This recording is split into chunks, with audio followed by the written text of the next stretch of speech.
तो मेरा नाम है सरिता शर्मा। मैं अपने YouTube चैनल पर आपका स्वागत करती हूँ। मेरे चैनल का नाम है लॉर्ड ऑफ लक्ष्मी नारायण। आज मैं आपको श्रीमद् भगवत गीता का पहला अध्याय सुनाऊंगी। अगर पसंद आए तो मेरे चैनल को लाइक एंड सब्सक्राइब कीजिए प्लीज। चलो अब हम पहले अध्याय की तरफ चलते हैं।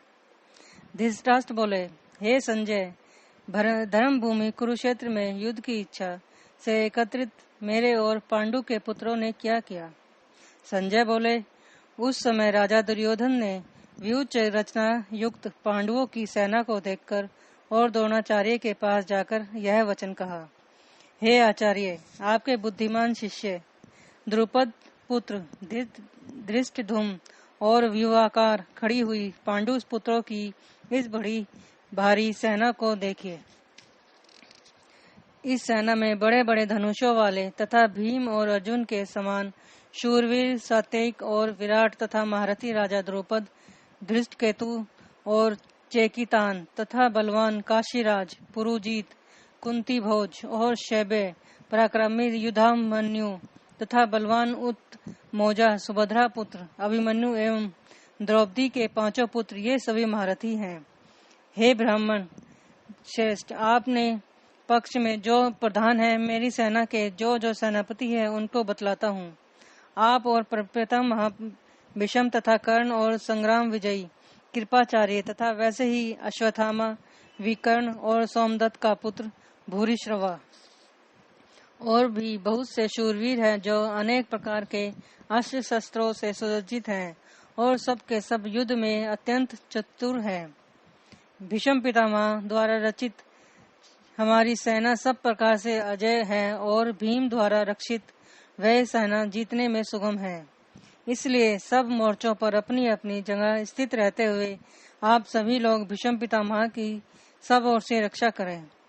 इसी समय कौरवों में युवृद्ध और परम प्रतापी पितामह भीष्म ने दुर्योधन के हृदय में हर्ष उत्पन्न करते हुए सिंह की दहाड़ के समान गरज कर शंख बजाया। इसके पश्चात और नगारे और तथा ढोल, मृदंग और नरसिंगे आदि बाजे एक साथ ही बज उठे। उनका सब शब्द ये बड़ा भयंकर हुआ। इसके अनंतर सफेद घोड़ों से युक्त उत्तम रथ में बैठे हुए श्री कृष्ण महाराज और अर्जुन ने भी अलौकिक शंख बजाए। श्री कृष्ण ने 5 जन्य, अर्जुन ने देवदत्त और भीमसेन ने पांडु नामक महाशंख बजाए। राजा युधिष्ठिर ने अनंत विजयी और नकुल तथा सहदेव से सुघोष और मणिक पुष्पक नामक शंख बजाए। श्रेष्ठ धनुष वाले काशीराज और महारथी शिखंडी एवं धृष्टद्युम्न तथा राजा विराट और अजय सात्विक राजा द्रुपद एवं द्रौपदी के पांचों पुत्रों और बड़ी भुजा वाले सुभद्रा पुत्र अभिमन्यु, इन सभी ने सब ओर से अलग अलग शंख बजाए। उन सभी शंखों के भयानक शब्द से आकाश और पृथ्वी को गुंजाते हुए आपके पक्ष वालों के हृदय विदीर्ण कर दिए। हे राजन, इसके बाद कपिध्वज अर्जुन ने मोर्चा बांधकर डटे हुए संबंधियों को देखकर श्री कृष्ण महाराज से यह वचन कहा, हे अच्युत्य, मेरे रथ को दोनों सेनाओं के बीच में खड़ा कीजिए, जिससे मैं युद्ध क्षेत्र में डटे हुए युद्ध के अभिलाषी योद्धाओं को भली प्रकार देख लूं।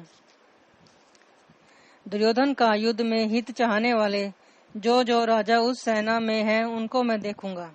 संजय बोले, हे धृतराष्ट्र, अर्जुन द्वारा इस प्रकार कहने पर श्री कृष्ण चंद्र ने दोनों सेनाओं के बीच में भीष्म और द्रोणाचार्य तथा सभी राजाओं के सामने उस उत्तम रथ को खड़ा करके कहा कि हे पार्थ, युद्ध के लिए जुटे इन कौरवों को देख। इसके पश्चात वृथापुत्र अर्जुन ने उन दोनों ही सेनाओं में स्थित ताऊ, चाचा, दादा, परदादा, गुरुओं, मामाओं, भाइयों, पुत्रों, पोत्रों, मित्रों, ससुरों और सुहृदों को भी देखा। उन उपस्थित बंधुओं को देखकर अर्जुन अत्यंत करुणा से युक्त होकर शोकमणि वाणी से बोले। अर्जुन बोले, हे कृष्ण, इस युद्ध में डटे हुए युद्ध के अभिलाषी इन 100 जनों को देखकर मेरे अंग शिथिल हो जा रहे हैं तथा मेरे शरीर में कंपन एवं रोमांच हो रहा है। हाथ में से गांडीव धनुष गिरा रहा है त्वचा भी जल रही है तथा मेरा मन भ्रमित सा हो रहा है, इसलिए मैं खड़ा रहने में भी असमर्थ हूँ।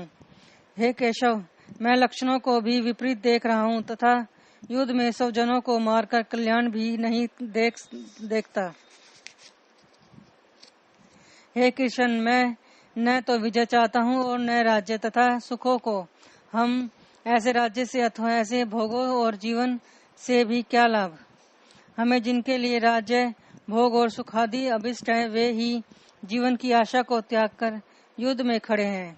इनमें गुरुजन, ताऊ, चाचे, लड़के, दादा, ससुर, पौत्र तथा और भी संबंधी लोग हैं।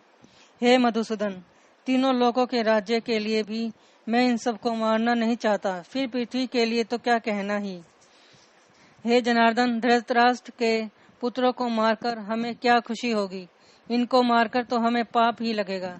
अतएव हे माधव, अपने ही बांधुओं को मारना उचित नहीं है, क्योंकि अपने ही कुटुंब को मारकर हम कैसे सुखी होंगे। यद्यपि लोग मति भ्रष्ट हुए ये लोग कुल के नाश से उत्पन्न दोष को और मित्रों से विरोध के पाप को नहीं देखते, तो भी हे जनार्दन, कुल के नाश से उत्पन्न दोष को जानने वाले हम लोगों को इस पाप से हटने के लिए विचार करना चाहिए। कुल का नाश से कुल धर्म नाश हो जाते हैं, जिससे संपूर्ण कुल में पाप फैल जाता है। हे कृष्ण, पाप अधिक बढ़ जाने से कुल की स्त्रियां अत्यंत दूषित हो जाती हैं और इससे वर्ण संकर संतानें होती हैं। वर्ण संकर कुल को नरक में ले जाते हैं और श्राद्ध एवं तर्पण से वंचित इनके पितृ लोग भी अधोगति को प्राप्त होते हैं। इस प्रकार वर्ण संकर कारक दोष से कुल घातियों के सनातन कुल धर्म और जाति धर्म नष्ट हो जाते हैं। हे जनार्दन, जिनका कुल धर्म नष्ट हो जाता है उनका अनिश्चित काल तक नरक में वास होता है। हाँ शोक, हम लोग बुद्धिमान होकर भी महान पाप करने को तैयार हो गए हैं। यदि मुझे शस्त्र रहित एवं युद्ध के अनिच्छुक को धृतराष्ट्र के पुत्र रण में मार भी डाले तो वह मरना भी मेरे लिए अति कल्याणकार होगा। संजय बोले, रणभूमि में शोक से उद्गण मन वाले अर्जुन ने इस प्रकार कहकर बाण सहित धनुष को त्याग कर रथ के पिछले भाग में बैठ गए। अब हमारा पहला अध्याय खत्म होता है। नमस्ते दोस्तों।